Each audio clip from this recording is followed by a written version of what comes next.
চাই, আপনাদের জন্য কিছু করতে চাই, কিন্তু সিদ্ধান্ত আপনাদেরকে নিতে হবে। আপনারা কি কাছাকাছি রাখবেন নাকি দূরে সরিয়ে দিবেন?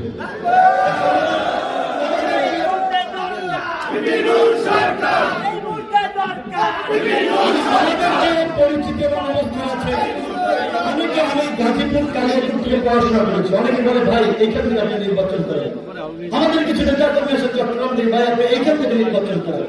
গাজীপুরের লোকেরা বলে আপনি গাজীপুর থেকে নির্বাচন করেন।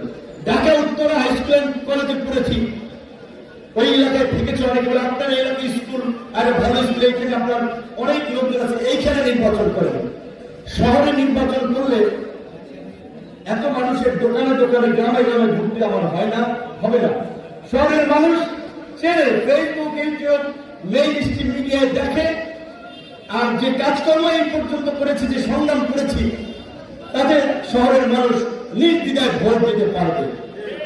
কিন্তু আপনাদের এলাকায় ঠিক আছে, পুরুষ মানুষ অনেকে চিনলেও সবাই মোবাইল ফোন, অ্যান্ড্রয়েড ফোন ব্যবহার করে না, টেলিভিশন পত্র পত্রিকা দেখে না। বিশেষ করে আমাদের মা বোনেরা, তাদের অনেকে হয়তো নাম শুনছে, চেনে না, তাদেরকে চিনাতে হচ্ছে, জানাতে হচ্ছে, অনেক পরিশ্রম করতে হচ্ছে। তো কম পরিশ্রম, কম পয়সা খরচ করে শহর থেকে কিন্তু এমপি হওয়া সহজ। কিন্তু তারপরে ভেবেছি যে এলাকার মানুষের একটা হক আছে, এই এলাকার মানুষের জন্য কিছু করার আমার দায়িত্ব আছে। সেই জায়গা থেকে এখান থেকে আগামী নির্বাচনে আমরা যদি অন্যান্য রাজনৈতিক দলের সাথে যোগ্য করি, আমার যেহেতু একটা দল আছে, আমি একটা দলের প্রধান এবং এই দল আমরা প্রতিষ্ঠা করেছি, একটা নিবন্ধিত রাজনৈতিক দল, আমি সেই দলের মার্কা নিয়ে নির্বাচন করবো, সেই দলের মার্কা চার। আগামীতে যদি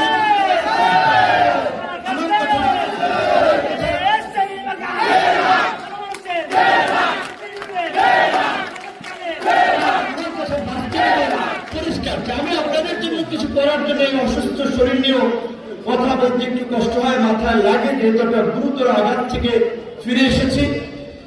নাকে মনে হচ্ছে লাইক বলের মতো স্পিন করে, তারপরেও কিছু কথা বলেছি, যেহেতু এসেছি। আপনারা কিছু শুনতে চান, বিভিন্ন জায়গায় দাঁড়িয়েছেন শোনার জন্য, সেই জায়গা থেকে বলেছি যে আপনারা যদি চান আগামী নির্বাচনে চান বা না চান, সেটা ভোটের মাধ্যমে নির্ধারণ হবে। আর আপনারা চান বা না চান, ভোট দেন বা না দেন, আমার যেই কাজ রাজনীতি এবং মানুষের জন্য যে সংগ্রাম, সেটা আমার আমৃত্যু চলবে। আপনারা না চাইলেও আমার যতটুকু মানুষ হিসেবে নৈতিক দায়বদ্ধতা যা করার, সেটা আমি করেই যাব। আপনাদের সমর্থন এবং সহযোগিতা পেলে সেটা অফিসিয়ালি আরো দ্বিগুণ ভাবে করতে পারবো, আরো শক্তভাবে করতে পারবো। তাই আপনাদের সকলকে বলবো, যেহেতু আগামী ফেব্রুয়ারিতে নির্বাচন হবে, এখন আমাদের ওয়ার্ড থেকে শুরু করে ইউনিয়ন পর্যন্ত কমিটিগুলো পুনর্গঠন চলছে।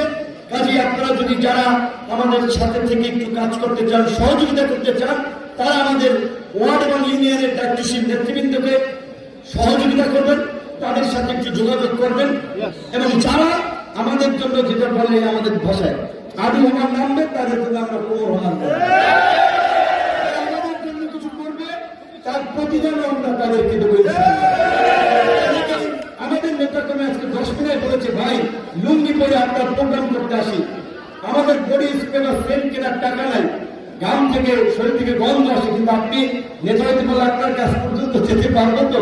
আমি বলেছি, দেখেন আমি এই আন্দোলন সংগ্রাম এই পর্যন্ত করেছি, আমার পাশে সব সাধারণ মানুষই, কোনো বড় ব্যবসায়ী, কোনো অমুক বাড়ির কোনো বিশাল বাড়ির লোকজন আমার সাথে নাই। এই যে আজকে একটা সমাবেশ করেছে, এটা কোনো রাজনৈতিক দল এই ব্যবহার করতে পারে না, সাধারণ মানুষগুলো করেছে। সুতরাং আমার শক্তি, ভালোবাসার জায়গায় সাধারণ মানুষই, আপনারাই থাকবেন। এবং যারা ইতিমধ্যে আমার বাসায় গিয়েছেন, তারাও জানেন আমিও সাধারণভাবেই জীবনযাপন করি, এবং সেটাই যেন করে যেতে পারি, আমৃত্যু যেন এইভাবেই চলতে পারে। আপনাদের কাছে সেই দোয়া চাই, যেন সুস্থ থাকতে পারি, বিপদ আপদ থেকে আল্লাহ হেফাজত করে। আপনারা সেই দোয়া করবেন। মানুষের আপনার নেক আমল এবং মানুষের দোয়ায় মানুষের ভাগ্য পরিবর্তন হয়, মানুষের আয়ু বৃদ্ধি পায়। সুতরাং আপনাদের যদি মনে হয় ভালো কিছু করতে চাই, আপনারা একটু দোয়া করবেন। আপনাদের দোয়া চাই, আপনাদের ভালোবাসা চাই। আসসালামু আলাইকুম।